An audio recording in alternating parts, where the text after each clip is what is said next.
Salut! Aujourd'hui, je te partage une prière que je récite chaque matin. Elle est basée sur une prière du dominicain Saint Vincent Ferrier qui s'est peu à peu transformée pour devenir ma prière. Saint ange gardien, à qui j'ai été confié par un bienfait de la miséricorde divine. Merci de veiller sur moi. Garde-moi, protège-moi, éclaire-moi et guide-moi. Aide-moi à vaincre toute tentation et à vivre à chaque instant dans la divine volonté, afin qu'un jour j'aille au ciel avec toi pour louer le Seigneur Tout-Puissant dans la joie des bienheureux. Porte les mérites et les indulgences de ce jour à la très sainte Vierge Marie en mon nom. Merci mon ange. Et voilà, à toi maintenant. Choisis une courte prière que tu aimes, prends-la avec toi au quotidien et au fil du temps, fais-en ta prière personnelle en la développant selon ton appel propre.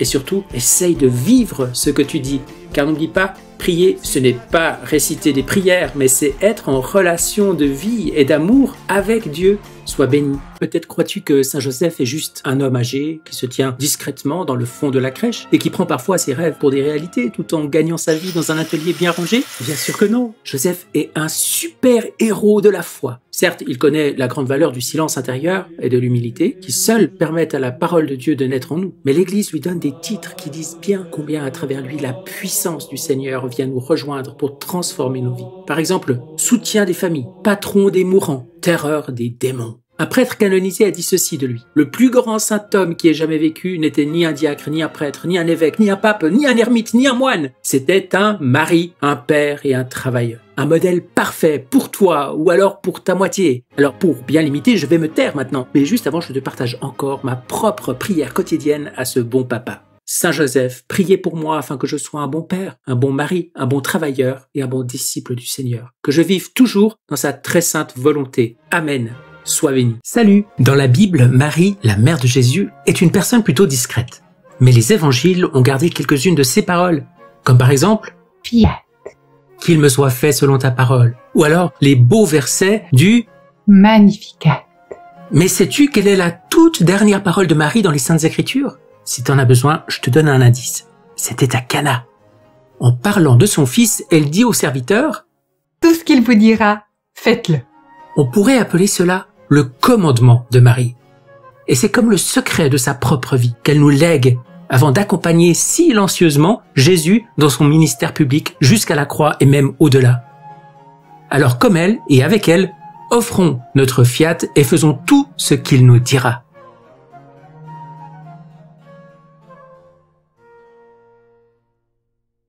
Salut! Tu as sûrement déjà entendu cette citation de Saint Augustin. Aime et fais ce que tu veux. Quelle belle phrase, n'est-ce pas? On se sent tout de suite attiré à obéir à un tel commandement. Pourquoi? Parce que c'est un fait que nous sommes faits pour l'amour et la liberté. Oui, nous avons été créés pour cette seule fin, aimer de l'amour même de Dieu dans la liberté des enfants de Dieu. Et notre âme le sait. Pourtant, objectera-t-on, dire que l'on peut faire tout ce qu'on veut, c'est la porte ouverte à tous les débordements. C'est qu'on confond la liberté avec l'esclavage des passions. Là où est l'esprit du Seigneur, là est la liberté, nous dit saint Paul. Et en Dieu, dans sa volonté, point de débordement, mais la paix, la joie et un bonheur sans fin. Sois béni. Salut! Dans l'Évangile, Jésus dit « J'étais nu et vous m'avez vêtu ». C'est aussi, selon la tradition, l'une des 7 œuvres de miséricorde corporelle. Avec Louisa, Jésus en manifeste la dimension spirituelle. Louisa écrit « Alors que je me trouvais dans mon état habituel, mon cher Jésus se fit voir presque nu et tremblant de froid. Il me dit « Ma fille, couvre-moi et réchauffe-moi, car j'ai froid. Tu vois, les créatures ont été dépouillées de tous leurs biens par le péché. J'ai voulu leur faire un vêtement plus beau, en le tissant avec mes œuvres, en le teignant de mon sang et en l'ornant de mes plaies. Mais quelle n'est pas ma douleur de voir qu'elle rejette ce si beau vêtement, se contentant de rester nue. Et moi, je me sens nu en elle, ressentant leur froideur. Habille-moi donc, car j'en ai besoin. » Comment pourrais-je t'habiller? Je n'ai rien. Oui, tu peux me vêtir, tu as toute ma volonté à ta disposition. Absorbe-la en toi, puis fais-la sortir et tu me feras le plus beau vêtement, un vêtement céleste et divin. Oh, comme je serai au chaud. Salut! Lors de l'audience générale du 22 mars 2023, rappelant son geste de l'année précédente concernant spécialement la Russie et l'Ukraine, le pape François a encouragé les fidèles catholiques à renouveler tous les 25 mars un tel acte de consécration au cœur immaculé de Marie. C'est une grande grâce de nous consacrer personnellement à Marie, reconnaître que nous lui appartenons, que ses intérêts sont les nôtres et nos intérêts les siens. Bien sûr, elle ne garde rien pour elle, mais nous remet à son divin Fils, source de tout bien et de toute grâce. Voici ma prière de consécration, inspirée de Saint Louis-Marie Grignon de Montfort.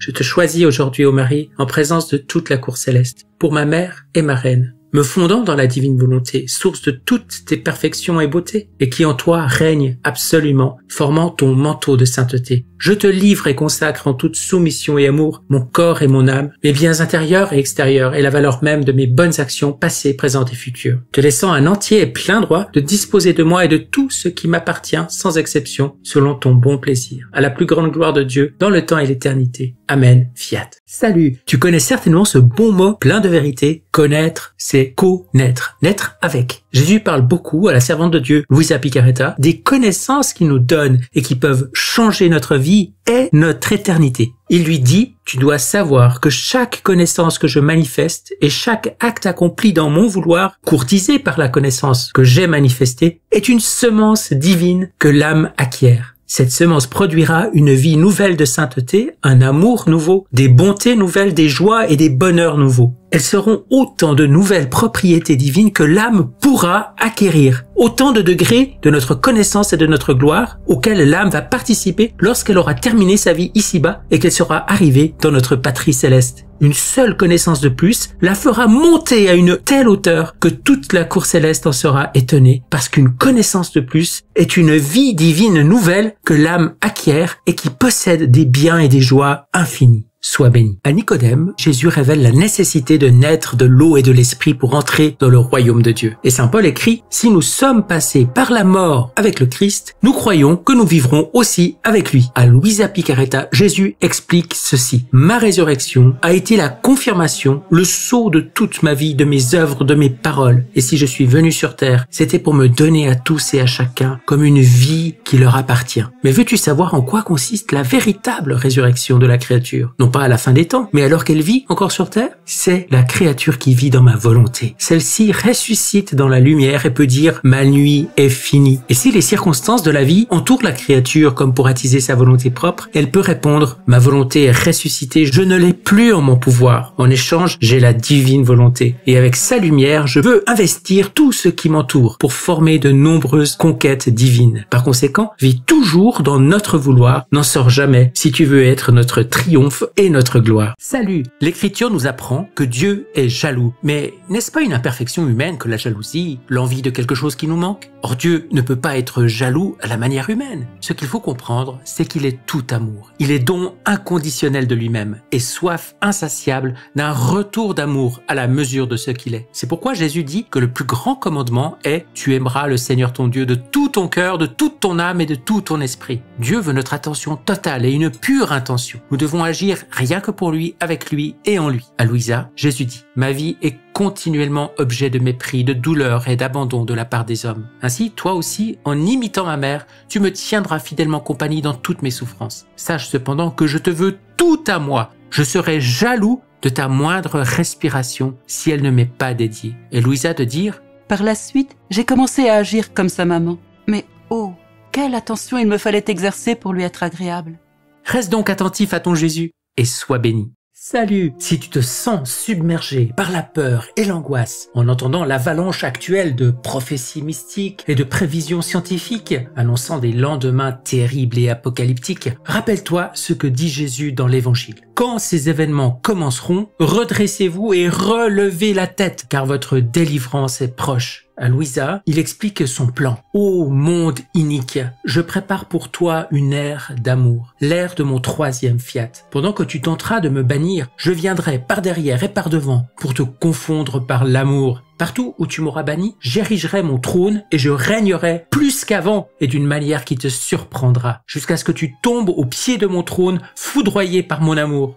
Alors vraiment, n'aie pas peur et réjouis-toi. Jésus, roi d'amour, vient régner. Et le plus beau, c'est que par le don de sa divine volonté, il t'invite à partager son règne. C'est pourquoi l'Apocalypse dit que son nom est roi des rois, seigneur des seigneurs. Sois béni. Salut. Comme tu le sais, pour bien comprendre le sens d'une œuvre, il faut en lire attentivement la conclusion. Et quelle est la conclusion du livre du ciel? On y trouve un merveilleux développement sur la maternité de Marie. Et en voici quelques extraits. Tu dois savoir que lorsque mon inséparable mère étendait sa maternité à l'intérieur et à l'extérieur de mon humanité, je lui ai dit, je veux que tu sois la mère de tous et je veux que tu fasses pour toutes les créatures ce que tu as fait pour moi. Ma mère accepta et demeura confirmée non seulement comme mère de toutes les créatures, mais aussi comme celle qui couvrira chacun de leurs actes de son amour maternel. C'est une des plus grandes grâces que j'ai accordées à toutes les générations humaines. Mais combien de souffrances ma mère ne reçoit-elle pas ? Oh, comme je voudrais que chacun sache que tous ceux qui veulent vivre dans mon vouloir ont une reine et une mère puissante qui leur donnera tout ce qui leur manque et qui les élèvera dans son sein maternel. En tout ce qu'ils feront, elle sera avec eux pour modeler leurs actes sur les siens. Ce sont ces enfants qui la rendront heureuse et qui seront sa gloire et son honneur. Sois béni. Salut! Dans les heures de la Passion, après que Jésus ait remis son esprit entre les mains de son Père,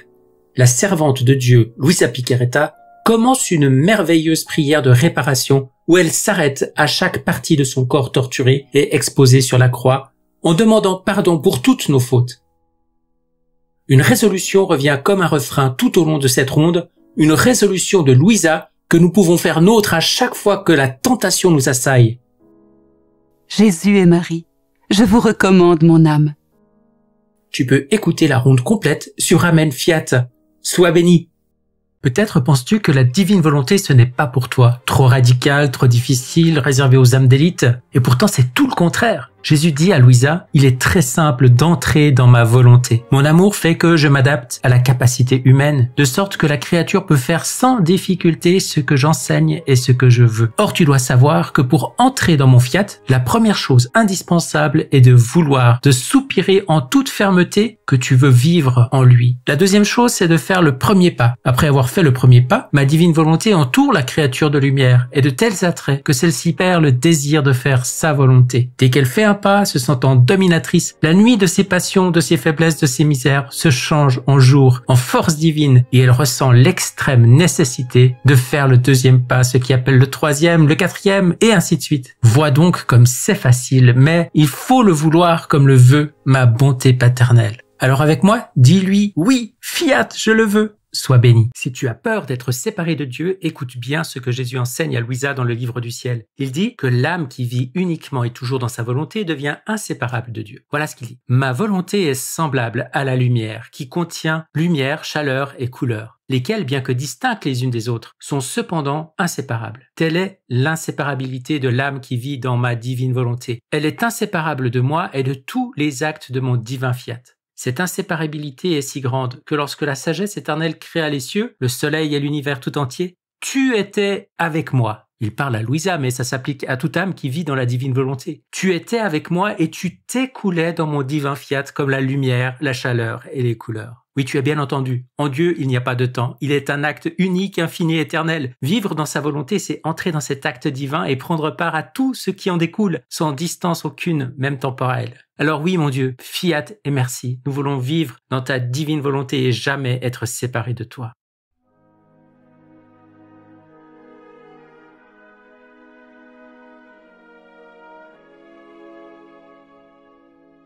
Seigneur mon Dieu, en ce début de journée, je place ma volonté dans la tienne, de telle sorte que je vive toutes mes actions de ce jour dans ta divine volonté. Que son soleil se lève en moi et que mes actes ne fassent qu'un avec les tiens. Que cette décision ne soit pas obscurcie par ma volonté propre, mon estime personnelle, mon insouciance ou ma négligence. Gloire à toi, Seigneur. Amen. Fiat.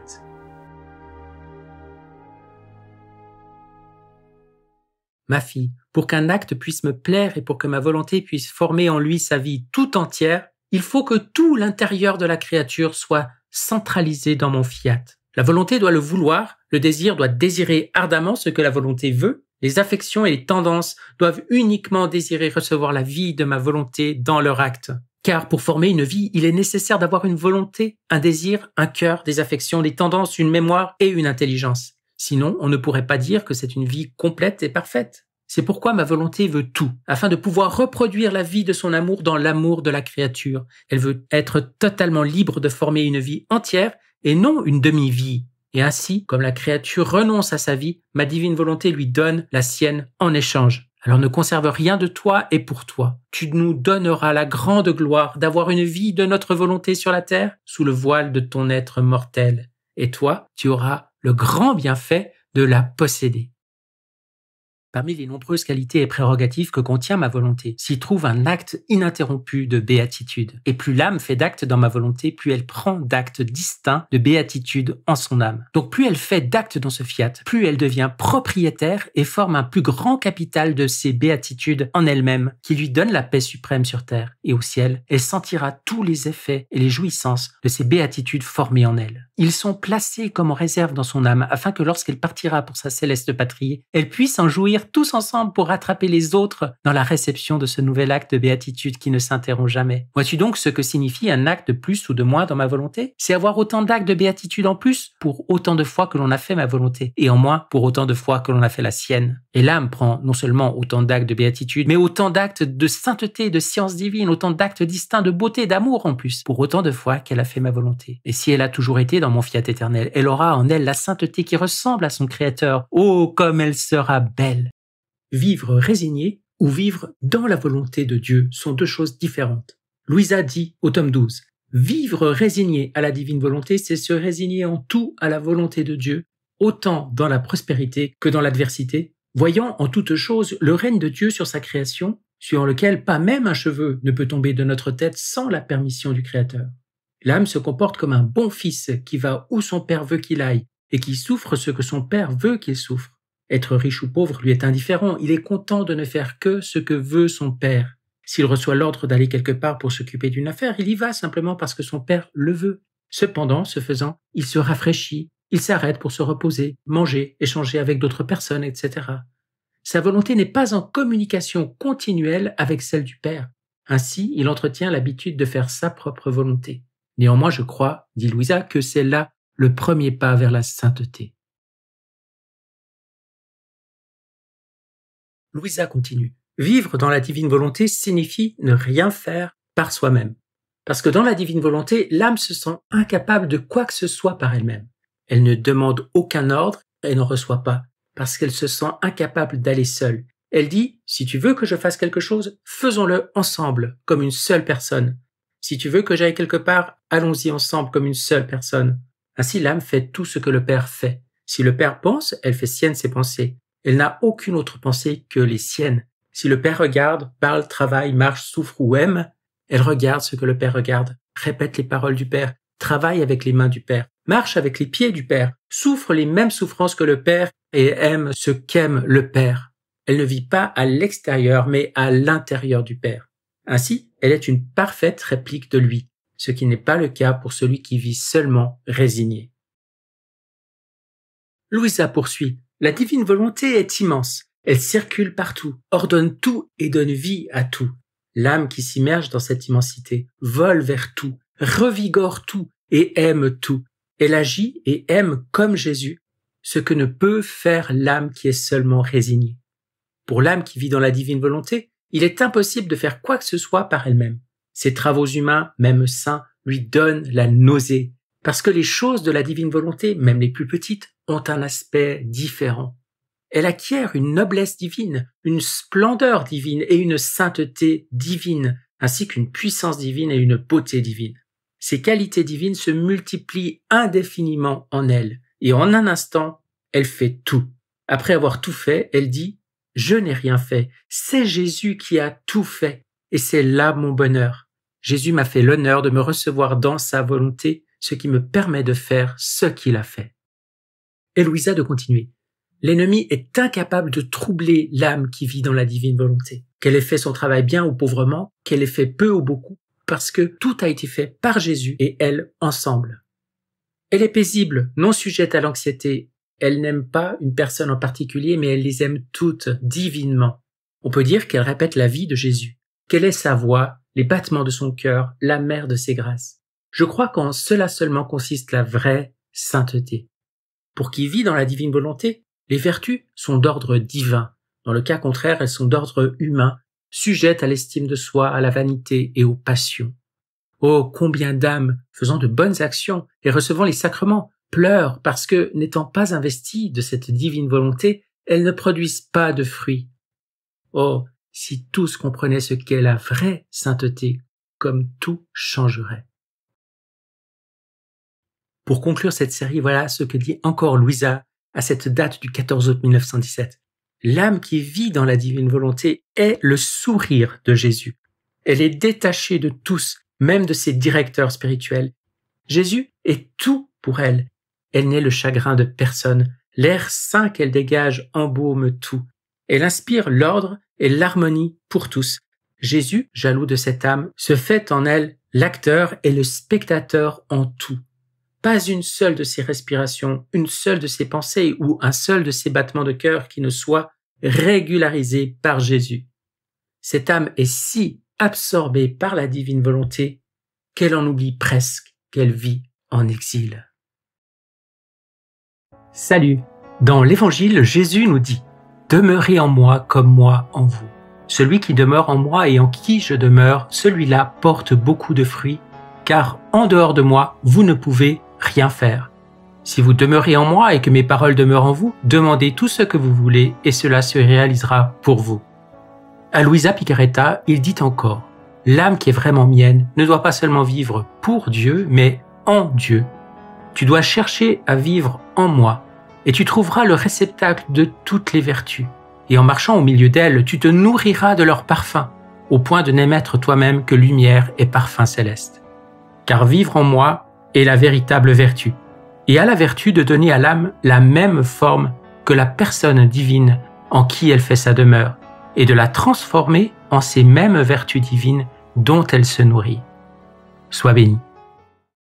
Saint Paul nous dit « La création tout entière gémit, passant par les douleurs d'un enfantement qui dure encore. Ceci parce qu'elle garde l'espérance d'être libérée de l'esclavage, de la dégradation, pour connaître la liberté de la gloire donnée aux enfants de Dieu. » À Louisa, Jésus explique ceci. « Toute la création est enceinte de ma volonté et gémit. Elle veut la donner aux créatures, pour rétablir le règne de leur Dieu au milieu des créatures. La création est comme un voile qui cache ma volonté comme un fruit. Les créatures prennent le voile et repoussent le fruit qu'il contient. Le règne de ma volonté, dit-il, fut donc formé à l'intérieur de mon humanité. Tout au long des siècles, j'ai regardé à qui confier ce règne, et je fus comme une mère enceinte qui souffre de ne pouvoir accoucher et donner son fruit. Alors qui fera cet acte libérateur de soulager mon humanité? Qui reconnaîtra en toutes choses le porteur de ma volonté, et faisant à celle-ci les honneurs qui lui sont dus, la fera régner dans son âme? Sois donc attentive, ma fille, donne ce contentement à ton Jésus, qui jusqu'à présent a tant souffert pour enfanter le fruit de son règne suprême. Cet été, il faut que tu prennes le temps d'approfondir ta relation au Seigneur. C'est essentiel. Commence par le silence et la prière. Fixe-toi un rendez-vous quotidien de cœur à cœur avec le Seigneur. Tu peux l'adorer devant le tabernacle ou dans le secret de ta chambre, rejoignant sa présence réelle par ta simple intention. Fréquente les sacrements et la parole de Dieu. Lis le livre du ciel tous les jours. Médite les heures de la passion et envole-toi dans la divine volonté en multipliant les rondes et les actes d'amour pour le Seigneur.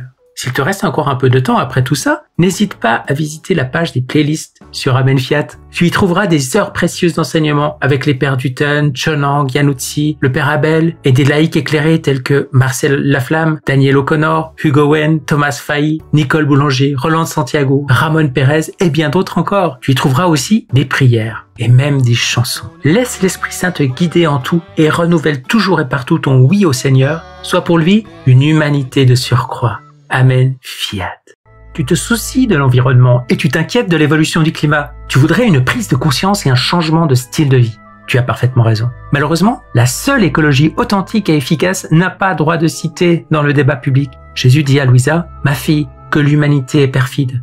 Mais ce n'est que justice et nécessaire qu'après avoir autant toléré, je me libère de toutes ces vieilleries qui occupent la création. Car étant pourries, elles infectent les nouvelles choses, les nouvelles pousses. Je suis fatigué que la création, ma demeure, donnée à l'homme, mais qui est toujours la mienne, parce qu'elle est continuellement conservée et vivifiée par moi, soit occupée par des serviteurs, des ingrats, des ennemis, et même par ceux qui ne me reconnaissent pas. C'est pourquoi je veux m'en défaire en détruisant des régions entières et ce qui les nourrit. Les ministres de la justice seront les éléments qui, en les investissant, feront sentir la force divine sur eux. Je veux purifier la terre pour préparer la demeure de mes enfants.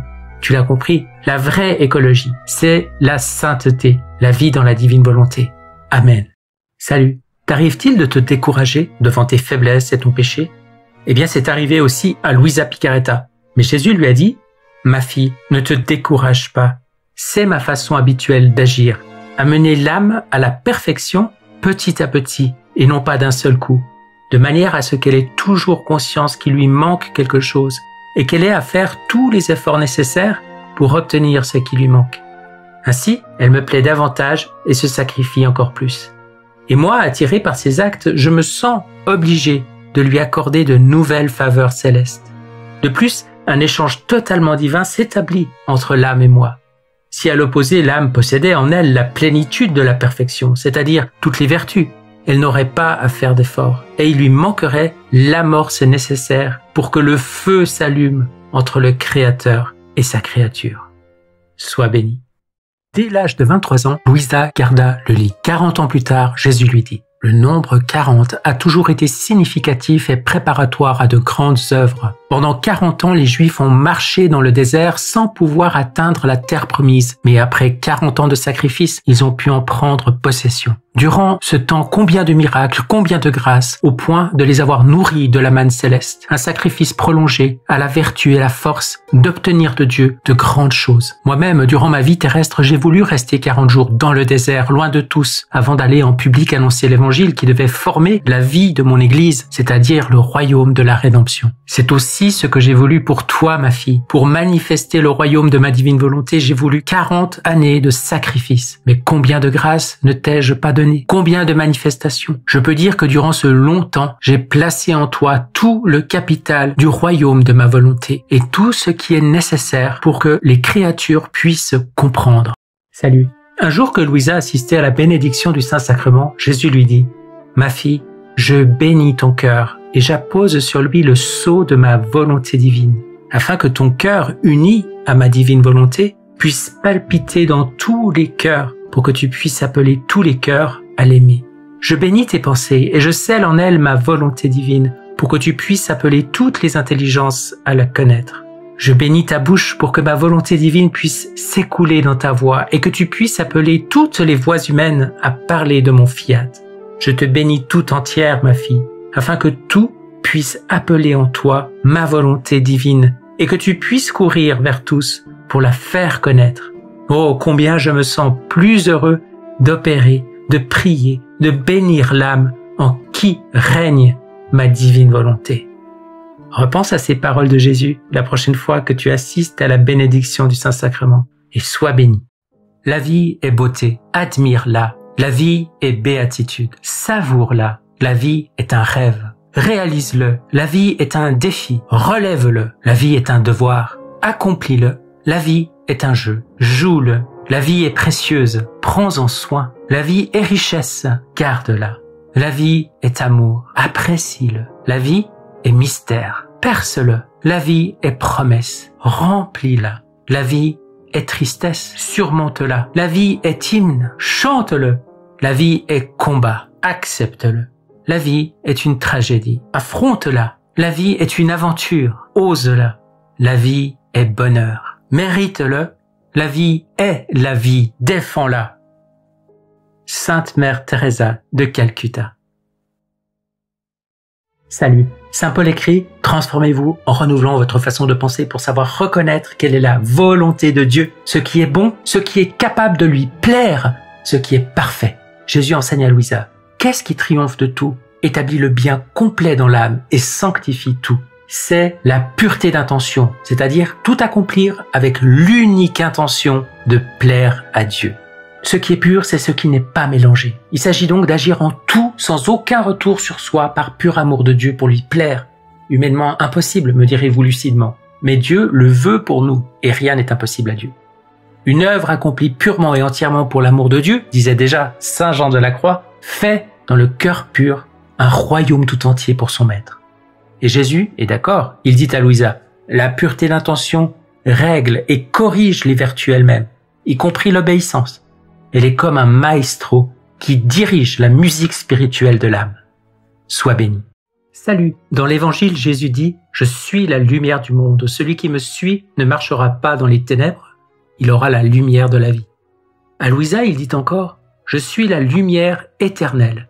Tout ce qui sort de moi est lumière. » Si bien que ce ne sont pas seulement les battements de mon cœur qui émettent de la lumière, chacune de mes pensées, chaque respiration, chaque parole, chaque pas, chaque goutte de mon sang donne ma lumière et elle se répand parmi toutes les créatures pour se faire la vie de chacune d'elles, en désirant renouveler leur petite lumière, car elles aussi sont lumière, émanant de ma propre lumière. Mais le péché convertit en ténèbres les actions de la créature. Accueille donc la lumière de Jésus pour resplendir à ton tour et vivre de sa propre vie. Sois béni. Dans l'Évangile, Jésus enseigne ceci. La venue du royaume de Dieu ne se laisse pas observer et l'on ne dira pas « Voici, il est ici » ou bien « Il est là », car voici que le royaume de Dieu est au milieu de vous. À Louisa, il dit encore « Fille de ma volonté » signifie précisément cela, suivre comme une fille fidèle tous ses actes. Car tu dois savoir que, dans la création, ma volonté est entrée dans le champ d'action des actes humains de la créature. Mais pour agir, elle veut l'acte de la créature dans le sien, afin de réaliser son opération et pouvoir dire « Mon royaume est au milieu de mes enfants et au plus profond de leurs actes. » Autant la créature prend de ma volonté, autant j'étends mon règne en elle, et elle étend le sien dans ma volonté. Mais autant elle me laisse dominer dans ses actes, autant elle élargit ses frontières dans mon royaume. Et je donne plus de joie, plus de bonheur, plus de bien et plus de gloire. Car il est établi que dans la patrie céleste, elles recevront autant de gloire, de béatitude et de bonheur qu'elles auront enclos de divine volonté dans leur âme sur la terre. Salut! Tu t'étonnes peut-être des réticences que certains opposent encore aujourd'hui aux écrits de Louisa. Par son intermédiaire, Jésus voudrait te rassurer. Ma fille, il est bien connu que mes vérités trouvent place dans les cœurs simples plutôt que chez les savants. Cela s'est passé lors de ma rédemption. À ma grande tristesse, aucun des sages et des intelligents ne m'a suivi, mais les pauvres, les ignorants et les cœurs simples sont venus. Si j'avais tenu compte de ce qui se disait sur moi et des contradictions aux vérités que je manifestais, je n'aurais ni formé ma rédemption, ni manifesté mon évangile. Aujourd'hui encore, si je voulais faire attention à ce qui se dit sur les vérités de ma divine volonté, je devrais mettre fin à ces manifestations et aux desseins que je veux accomplir en les manifestant. Mais non, les œuvres divines sont immuables. Les œuvres de l'homme ont cette faiblesse. Ces actes dépendent de l'appréciation des autres, pas les nôtres. Lorsque nous décidons, rien ne peut nous faire bouger, ni les créatures toutes ensemble, ni même l'enfer tout entier. Mais nous attendons avec un amour inépuisable les temps, les circonstances et les personnes que nous utiliserons pour ce que nous avons établi. Par conséquent, ne t'inquiète pas et adopte nos manières divines. Dans l'Évangile, Jésus proclame « Heureux vous les pauvres, car le royaume de Dieu est à vous ». À Louisa, Jésus explique « Pour ceux qui font ma volonté et vivent en elle, tout est à eux. Si elle se donne à la créature, elle ne se donne pas seule, mais emporte toutes ses œuvres, parce qu'elles sont inséparables d'elle et qu'elle s'en sert pour faire grandir, nourrir, rendre heureuse, enrichir de ses immenses richesses celle qui vit en elle, et pour la rendre capable de toujours recevoir d'elle. Or, tu dois savoir qu'il n'y a rien de ce qui a été fait par Dieu, par les saints et par toutes les autres choses créées, qui ne soit donné à celle qui vit dans mon vouloir, parce que rien de ce qui est bon ne lui appartient pas. Et de même que tu éprouves le besoin de tout posséder, de même tous éprouvent le besoin de se donner à toi. C'est pourquoi la vie dans ma divine volonté est le prodige des prodiges. C'est l'unité de toutes choses. C'est tout posséder, tout recevoir et tout donner. Et comme je veux toujours donner à la créature, je désire ardemment qu'elle entre dans mon fiat afin de pouvoir lui donner ce que je veux et ainsi combler mes désirs. Sois béni. Je vais me montrer un peu taquin, pardonne-moi d'avance. Quels sentiments, quelles idées te viennent à l'esprit en pensant, tout à fait par hasard, à des punaises de lit? Est-ce la louange ou le dégoût, la joie ou la peur? Jésus dit à Louisa, « Ma fille, vois quel ordre, quelle harmonie il y a dans la création et comment toutes les choses sont venues à l'existence à partir d'un fiat de l'éternel. Tout résultat d'un fiat, de la plus petite étoile jusqu'au soleil resplendissant, de la plus petite plante jusqu'au plus grand arbre, du plus petit insecte, de la punaise de lit, jusqu'au plus gros animal. Toutes ces choses semblent se dire entre elles, nous sommes de nobles créatures, puisque notre origine est la volonté éternelle. Toutes nous sommes marquées du sceau d'un fiat divin. Il est vrai que nous sommes différentes l'une de l'autre, que nos fonctions sont différentes, mais cela ne compte pas. Notre valeur est la même, puisque nous résultons toutes d'un fiat divin, cause de notre existence et de notre conservation. Un fiat de la majesté éternelle. Pense-y la prochaine fois que tu vois une punaise de lit et sois béni. Par la bouche de Moïse, Dieu avait dit « Soyez saints car moi, le Seigneur votre Dieu, je suis saint ». Jésus renchérit dans l'évangile « Soyez parfaits comme votre Père Céleste est parfait ». Et il explique à Louisa comment y arriver. « Tu dois savoir qu'il faut d'immenses grâces pour former dans l'âme la sainteté de la vie dans mon vouloir. Les autres saintetés se forment avec de petites grâces, parce qu'elles n'ont pas à embrasser ni à posséder une immense et éternelle volonté. Tandis que pour cette sainteté, l'âme doit posséder ma volonté comme sa propre vie. La divinité, sachant que la créature n'a pas l'équivalent pour une volonté si sainte, met tout à sa disposition pour qu'elle puisse former la sainteté de la vie dans ma volonté. Dieu lui-même agit en même temps comme premier acteur et comme spectateur. Où l'humanité cède tout pour aider cette sainteté toute divine. La maman reine elle-même met à disposition ses mères de grâce, d'amour et de douleur pour l'aider. Le ciel et la terre veulent donner et ils donnent, car se sentant tous investis par cette volonté, ils désirent, ils aspirent à aider l'heureuse créature à accomplir le but de la création, l'ordre de sainteté voulu par le suprême vouloir dans la créature. Salut, on entend tout et son contraire au sujet du pape en ces temps de grande confusion. Et pour te guider, voici quelques points essentiels à retenir. Le pape François est le pape légitime de l'Église catholique. Il n'est pas le chef de l'Église, mais le vicaire de Jésus-Christ, qui lui est le vrai chef, la tête de l'Église. La fonction du pape ne l'autorise pas à révolutionner l'Église et à corriger la doctrine à sa guise. Sa mission est de confirmer ses frères dans la foi. Le pape n'est pas l'incarnation du Saint-Esprit et il n'a de loin pas l'infaillibilité en tout ce qu'il dit, pense ou croit, surtout quand il ne s'agit pas de la foi et des mœurs. Le pape doit être respecté et obéi, mais pas transformé en idole. La papolatrie est une faute aussi grave que la papophobie. Alors, que faire aujourd'hui pour soutenir la mission du pape? Eh bien, comme le dit la Sainte Vierge, prier, prier, prier, faire pénitence. Et en plongeant avec Louisa dans les 24 heures de la Passion, nous porterons le pape, l'Église et le monde. Sois béni. Crois-tu qu'il faille lire le livre du ciel pour être admis à vivre dans la divine volonté? Ce serait alors une nouvelle religion, mais ce n'est pas le cas. La vérité est que ce don est le fruit de l'arbre de la vie, comme l'appelle la Genèse. Mais à cause du péché, il a poussé et mûri sur l'arbre de la croix pendant 2000 ans. Puis Louisa, la première, a eu la grâce de recouvrer pour l'humanité entière le don perdu par la faute d'Adam.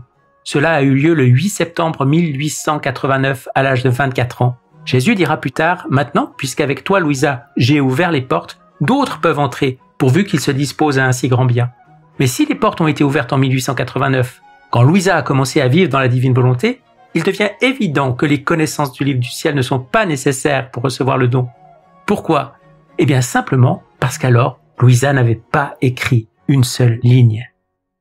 Précédemment, je t'ai démontré que les connaissances du livre du ciel ne sont pas nécessaires pour commencer à vivre dans la divine volonté, c'est-à-dire pour accéder au deuxième des 4 degrés de la vie dans la divine volonté. Car le premier degré, c'est simplement d'exister, car rien n'échappe à la volonté de Dieu. Mais le don offert en premier à Louisa nous permet d'accéder au deuxième degré et ensuite d'y progresser jusqu'au 4e. Depuis le 8 septembre 1889, il suffit à toute âme chrétienne de se disposer à recevoir un si grand bien pour y entrer. Mais quelles sont donc les dispositions requises? Jésus le révèle à Louisa. Pour entrer dans ma volonté, il n'y a ni chemin, ni porte, ni clé, car ma volonté est partout.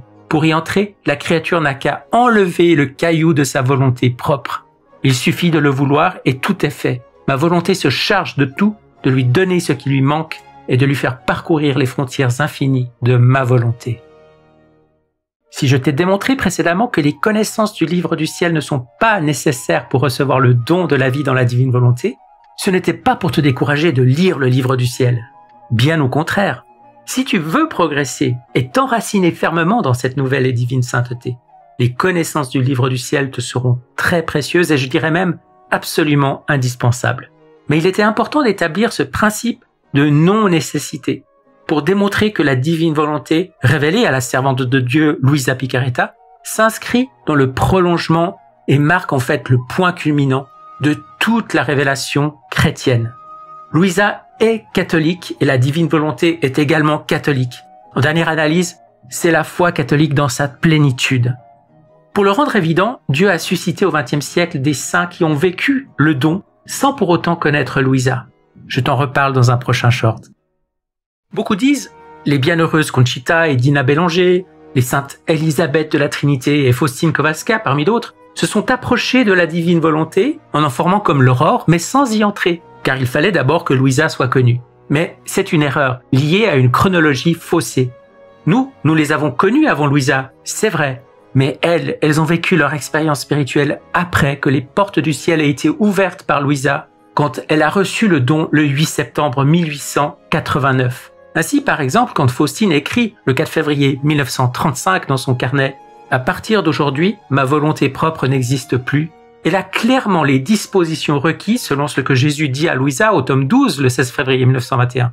C'est vrai pour les non-cités comme pour d'autres également. Et on peut s'en réjouir. Le XXe siècle, si sanglant par ailleurs, a aussi été le début d'un âge nouveau de la spiritualité, selon la très juste expression du père Marie-Michel Philippon.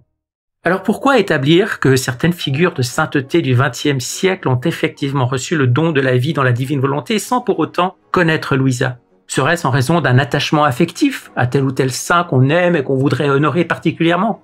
Mais non, bien sûr, ce n'est pas cela.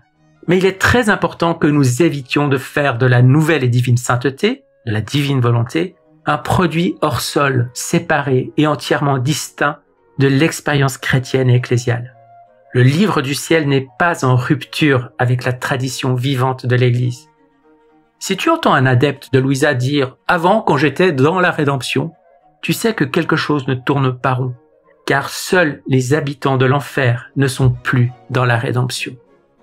Comme je le disais au début de cette série, le don de la vie dans la divine volonté est le fruit mûr de la rédemption, de l'arbre de la croix. Sois béni.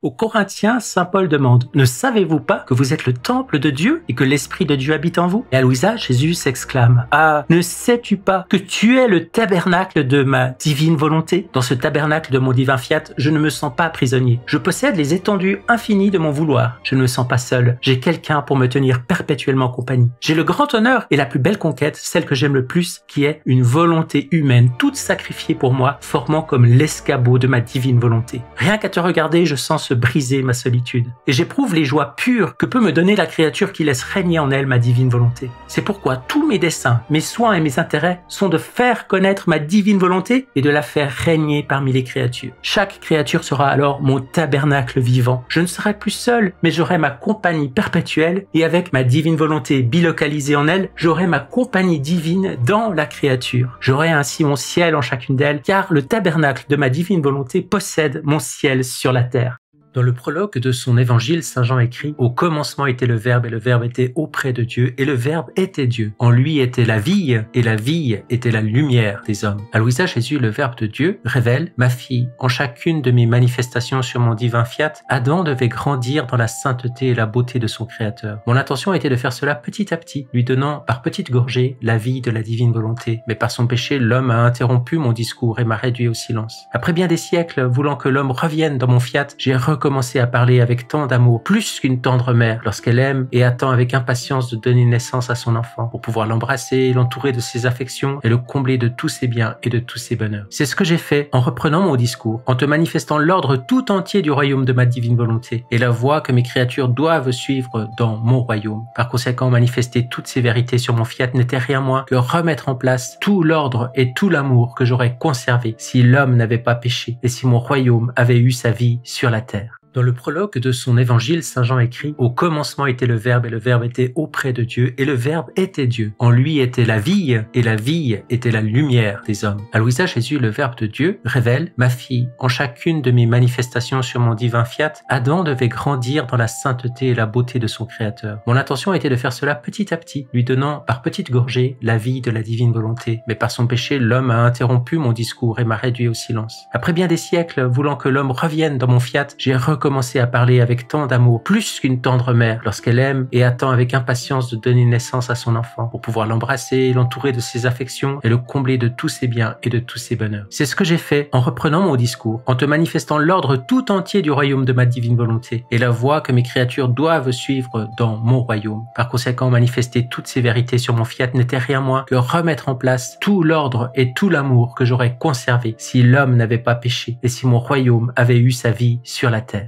Lorsque l'âme se met à la merci de ma volonté, celle-ci a la vertu de faire perdre la vie du mal. Il n'y a pas de péché ou de passion qui ne ressente ce coup mortel. C'est comme le gel pour les plantes qui les flétrit, les dessèche et les fait mourir. C'est comme la lumière pour les ténèbres. Quand la lumière apparaît, les ténèbres disparaissent et meurent. Ma volonté est comme la chaleur pour le froid. Le froid meurt sous la vertu de la chaleur. Si le gel, la lumière et la chaleur peuvent faire mourir les plantes, les ténèbres et le froid, ma volonté a bien plus encore la vertu de faire mourir tous les maux ensemble. Tout au plus, si l'âme ne se laisse pas dominer toujours par ma volonté, là où ma volonté ne règne pas toujours, elle ne peut communiquer tous les biens et convertir tout de la créature en vie divine. Et là où manque la vie divine, c'est là que surgit le mal. Il peut se passer ce qui arrive aux plantes lorsque la force du gel se retire. Bien que rabougrie, elle commence à reverdir. Si la lumière est enlevée, les ténèbres sont de retour. Et si la chaleur s'en va, le froid revient. C'est pourquoi il y a grande nécessité de toujours faire ma volonté et de toujours vivre en elle, si tu veux bannir tout mal et éradiquer même les racines des passions. Ma fille, si tu savais comme je désire, soupire et aime la compagnie de la créature. Quand j'ai créé l'homme, j'ai dit « Il n'est pas bon que l'homme soit seul. Créons une autre créature semblable à lui pour lui tenir compagnie, afin qu'il soit la joie l'un de l'autre. » Avant de créer l'homme, je me suis dit à moi-même des paroles semblables. Je ne veux pas être seul, mais je veux la compagnie de ma créature. Je veux la créer pour m'amuser avec elle, pour partager avec elle toutes mes joies. Avec sa compagnie, je donnerai libre cours à mon amour. C'est pour cela que j'ai fait la créature à ma ressemblance. Quand son intelligence pense à moi et s'occupe de moi, elle tient compagnie à ma sagesse. Et faisant de mes pensées la compagnie des siennes, nous nous amusons ensemble. Si son regard se porte vers moi ou vers des choses créées pour m'aimer, je sens la compagnie de son regard. Si sa langue prie ou enseigne le bien, je sens la compagnie de sa voix. Si son cœur m'aime, je sens la compagnie de son amour, et ainsi de suite. Mais à l'inverse, si elle agit autrement, je me sens seul, tel un roi abandonné. Hélas, combien me laisse seul et me renie. Ta petitesse est mon triomphe, et quand je te vois opérer dans mon vouloir, je me retrouve dans le royaume de ma volonté comme un roi qui a enduré une longue guerre, et parce que son idéal était la victoire, et en se voyant victorieux, il se sent rajeuni par la bataille sanglante, les épreuves qu'il a subies, et les blessures encore imprimées sur sa personne. Il réalise son triomphe à se voir entouré par les conquêtes qu'il a faites. Le roi veut tout regarder. Il admire le royaume conquis, et triomphant, il sourit et se réjouit. Je suis comme ce roi. Mon idéal dans la création était le royaume de ma volonté dans l'âme de la créature. Mon but premier était de faire de l'homme une image de la divine Trinité en vertu de l'accomplissement de ma volonté sur lui. Mais l'homme s'y est soustrait. J'ai perdu mon royaume en lui et pendant 6000 ans, j'ai dû soutenir une longue bataille. Mais aussi longtemps que cela a duré, je n'ai pas renoncé à mon idéal et à mon but premier. Maintenant, ma petite fille, quand je te vois travailler dans le royaume de ma volonté et qu'à mesure que tu travailles, le royaume de ma volonté s'établit de plus en plus en toi, je me sens victorieux dans ma longue bataille. Et tout autour de moi est fête et triomphe. Mes chagrins, mes difficultés, mes blessures me sourient et ma propre mort me redonne la vie de ma volonté.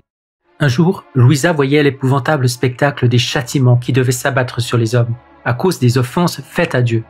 Après qu'elle ait intercédé en âme victime pour ses chers frères en humanité, Jésus lui répondit « Ah, ma fille, l'homme est arrivé à un tel point que je ne peux le regarder qu'avec horreur.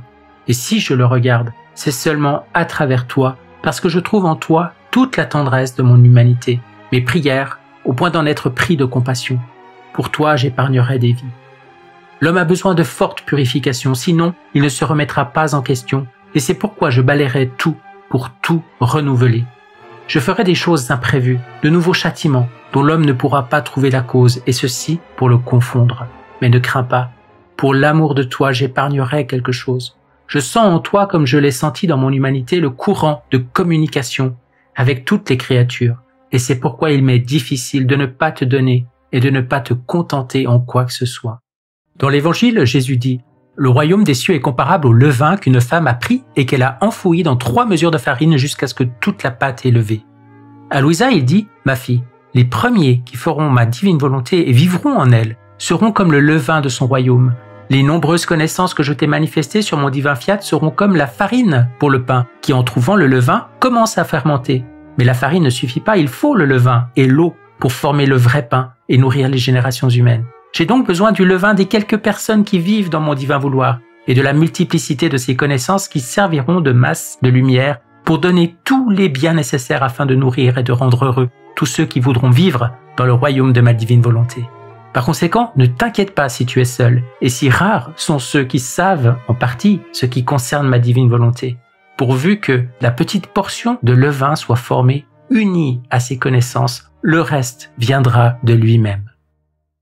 I've been told Il m'a été rapporté que dans la divine volonté, certains disent qu'on ne doit pas prier le chapelet. Je suppose que vous avez déjà vu les photos de Louisa tenant un chapelet à la main. Elle-même ne plaide pas contre le chapelet. Nous savons tous qu'elle était dans la divine volonté et elle prie le chapelet. Dieu ne fait pas perdre son temps à la Sainte Vierge en l'envoyant à des gens qui ne l'écoutent pas, leur demandant la prière du Saint-Rosaire. Voici un passage du tome 25, le 7 octobre 1928. De même aujourd'hui, les doux et puissants grains de son rosaire la rendent victorieuse et de nouveau triomphante devant la divinité, conquérant le royaume du divin fiat pour le faire venir parmi les créatures. On doit donc non seulement prier le chapelet et le prier dans la divine volonté, mais réaliser que c'est une prière très importante.